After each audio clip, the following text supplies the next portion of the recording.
Қазіргі уақытта нейрондық желілер біздің өмірімізге үлкен ықпал етіп жатыр. Олардың бірі ChatGPT. Америкалық OpenAI компаниясы ұсынған бұл жасанды интеллект бағдарламасы көптеген мәселелерді шешуге көмектеседі. Бірақ кез келген технология сияқты, оның да пайдалы әрі зиянды жақтары бар. Мұның бір қатарын ChatGPT-дің өзі айтып берді. ChatGPT секілді нейрондық желілердің пайдасы ұшан теңіз. Олар білім саласынан бастап, бизнесті дамытуға дейінгі көптеген салаларда қолданылып келеді. Мәселен, ChatGPT оқушылар мен студенттерге күрделі тақырыптарды түсінуге және үй тапсырмаларын орындауға жәрдемдеседі. Сондай аталған нейрондық жүйе кез келген тақырыпта мәтін жазып, сурет салып бере алады.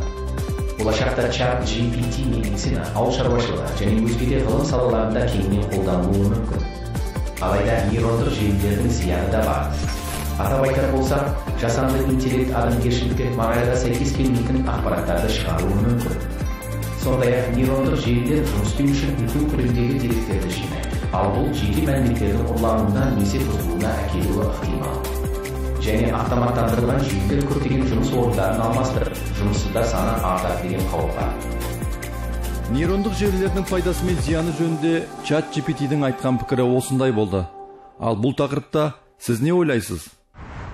Ал бұл сұрақтың жауабын біздің пікірсайысшыларымыз айтады деген ойдамыз. Көп күттірмей бастайық. Ой жүрек тобының бірінші спикерін ортаға шақырамыз.